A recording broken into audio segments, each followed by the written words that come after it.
वहीं AIMIM chief Asaduddin Owaisi Uttar Pradesh में अपनी पैठ जमाने की लगातार कोशिश कर रहे हैं। इसके लिए लगातार यूपी में चुनाव प्रचार कर रहे हैं। इस प्रचार में उनके साथ वो लोग नजर आ रहे हैं जिनका नाम समाज को तोड़ने वालों की लिस्ट में आता है, लेकिन ऐसे समाज तोड़कों को बांटने वाला प्लान योगी फेल कर देंगे।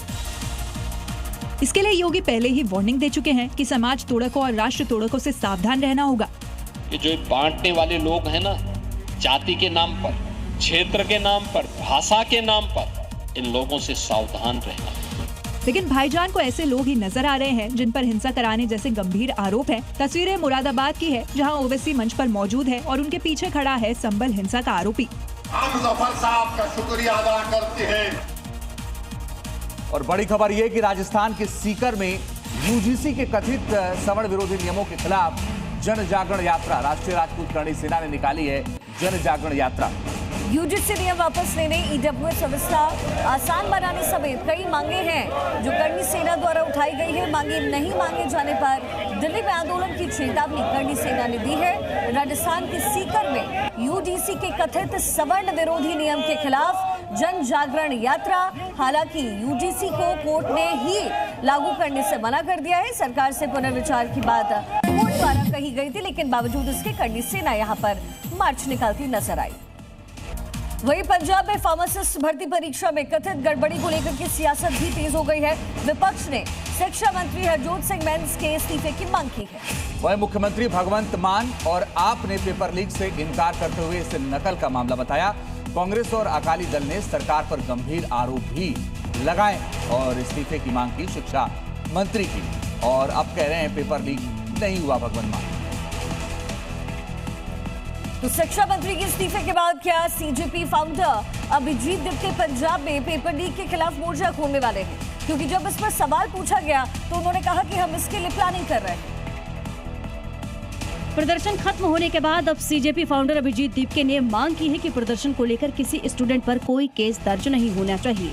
लेकिन जब उनसे आगे की स्ट्रेटेजी को लेकर सवाल किया गया तो उन्होंने कहा कि आगे की रणनीति हम बताएंगे, जल्दी बताएंगे, थोड़ा तो हमें टाइम दे दीजिए। दीपके ने राजनीति मायने के सवाल पर कहा ना ही वो किसी पॉलिटिकल पार्टी में शामिल होंगे और ना ही वो अपनी पार्टी बनाएंगे। नीट पेपर लीक के विरोध में प्रदर्शन करने वालों के खिलाफ दर्ज एफआईआर वापस लेने की जो प्रक्रिया है उसकी शुरुआत हो चुकी है। जहां केंद्र सरकार के मामलों को वापस लेने के भरोसे के बाद दिल्ली पुलिस ने कहा है कि सक्षम प्राधिकारी से आधिकारिक आदेश और दिशा निर्देश मिलते ही आगे की कार्रवाई कर एफआईआर वापस लेने की प्रक्रिया शुरू की जाएगी।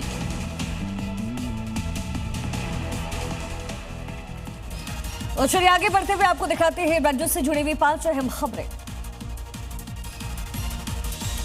भिवंडी के करीवाली गांव में रविवार शाम बड़ा हादसा टल गया। एक पुरानी इमारत की पहली मंजिल की बालकनी अचानक गिर गई। राहत की बात यह रही कि हादसे में कोई हताहत नहीं हुआ है। प्रशासन ने मौके पर पहुंचकर जांच शुरू कर दी है। प्रयागराज के सिविल लाइंस में देर रात कपड़े की दुकान में भीषण आग लग गई। आग से लाखों रुपए का सामान जलकर खाक हो गया। दमकल की टीम ने कड़ी मशक्कत के बाद आग पर काबू पाया। हादसे में कोई जनहानि नहीं हुई।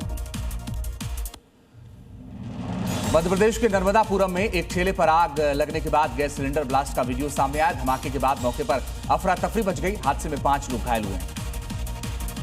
राजस्थान के दौसा में जमीनी विवाद को लेकर के एक महिला अपने बेटी और बेटे के साथ पानी की टंकी पर चढ़ गई। महिला ने जमीन की रजिस्ट्री रद्द करने की मांग की है।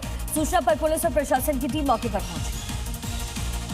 हापुड़ में दिल्ली लखनऊ हाईवे पर बीती रात दर्दनाक हादसा हो गया। हादसे में 3 बारातियों की मौत हो गई। गाय को बचाने के दौरान बेकाबू स्कॉर्पियो डिवाइडर पार कर दूसरे वाहन से टकरा गई थी। हादसे में 9 लोग घायल हुए।